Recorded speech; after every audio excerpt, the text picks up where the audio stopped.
Hello, hello, hello, hello friends. তো আজকে আমাদের একটা ফ্রেন্ডসদের মিলে ছোট্ট একটা পিকনিক ছিল। তো পিকনিকে আমরা কী মজা করলাম সবটাই আজকে তোমাদের সাথে শেয়ার করব। ফার্স্টেই চলে গেছিলাম সবজি মার্কেটে আমাদের পেঁয়াজ আর শসা নিতে। তো ও পেঁয়াজ নিয়ে নিল আর আমিও এদিকে শসা নেব। তো ভিডিওটার সাথে থাকো। দেখো আমিও শসা নিয়ে নিলাম। তো বাকি সব বাজার আগে থেকেই করা ছিল, মানে আরও দুজন বান্ধবী ছিল, ছিলাম আমরা। তারা মানে সব গোছাচ্ছিল। তাদের তাদের জায়গাটাই হবে আসলে পিকনিকটা। তো খুব ছোট করে একটা পিকনিক ছিল আজকে, তাই চলে গেছিলাম সবাই মিলে একটু এনজয় করতে করতে। আমরা চারজন এখান থেকে চলে গেছিলাম সব কিছু বাজার টাজার করে। দেন তারপর আমরা চলে আসি বিল্লগ্রামের এই রাস্তাটার দিকে। আমাদের বান্ধবীর বাড়ির পেছনে একটা সুন্দর বাগান ছিল, যেটা খুবই সুন্দর পিকনিক স্পট হিসেবে খুবই ভালো। তো অনলি ফ্রেন্ডদের সাথে এই 4-5 জন মিলে পিকনিক করার জন্য অনেক ভালো। তো আমরা 5 জন ছিলাম, আমরা 5 জন মিলে পিকনিকটা করেছিলাম। বেশ ভালো লাগছিল, খুব ভালোই লাগছিল, আনন্দ লাগছিল।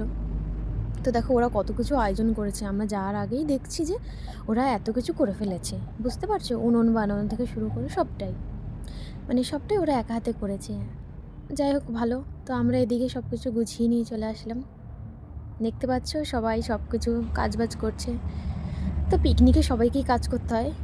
যাই হোক, তো আমি তোমাদেরকে সব কিছু ঘুরিয়ে দেখাচ্ছিলাম। জায়গাটা কত সুন্দর, তাই না? হ্যাঁ, একদমই তাই, খুবই সুন্দর ছিল জায়গাটা। তাই তো বারবার করে তোমাদেরকে দেখাচ্ছিলাম। তো যাই হোক বন্ধুরা, তোমরা ভিডিওটার সাথে থাকো। ভিডিওটা অনেকটাই বড় হয়ে গেছে, তো আমি এরকম অনেক ব্লগ ভিডিও তোমাদের সাথে শেয়ার করব। দেন দেখো আমরা সব একসাথে হয়ে যাই, ওরা সব রান্নার আয়োজন করছিল, তো আমি একটু কিছু মুহূর্ত ভিডিও ক্যাপচার করছিলাম।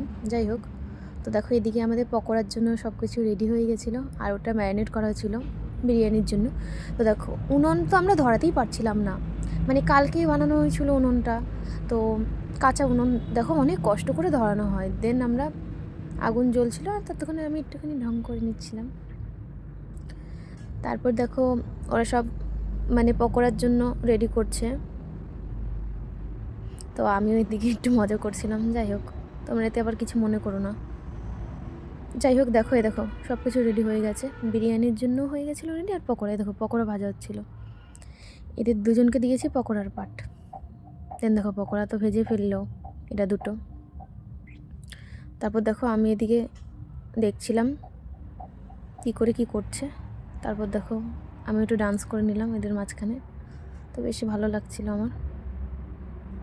তারপর দেখো ও আগুন ধরাতে ব্যস্ত, আমিও খুব ব্যস্ত হয়ে গেছিলাম। দেখো আমি তো খাচ্ছি, খেয়েই যাচ্ছি, অনলি খাচ্ছিলাম। যাই হোক সব কিছুই করছিলাম। দেন দেখো মাংস কষানো হয়ে গেল, তারপর বিরিয়ানির চালটাও তৈরি হয়ে গেল। তারপর সব ভেজে বিরিয়ানিতে দিয়ে দেওয়া হলো। দেন দেখো দিয়ে দেওয়ার পর বিরিয়ানিটা কত সুন্দরভাবে আমরা নিজেরাই বেড়ে পুড়ে খেয়ে নিলাম। তো আজকের দিনটা খুবই এনজয় হলো, খুবই মজা করলাম আমরা সবাই মিলে। তো শীতকালে পিকনিক কারা কারা এরকমভাবে করেছো সবাই কমেন্ট করো। Bye bye. আজকের ব্লগটা ছিল একটু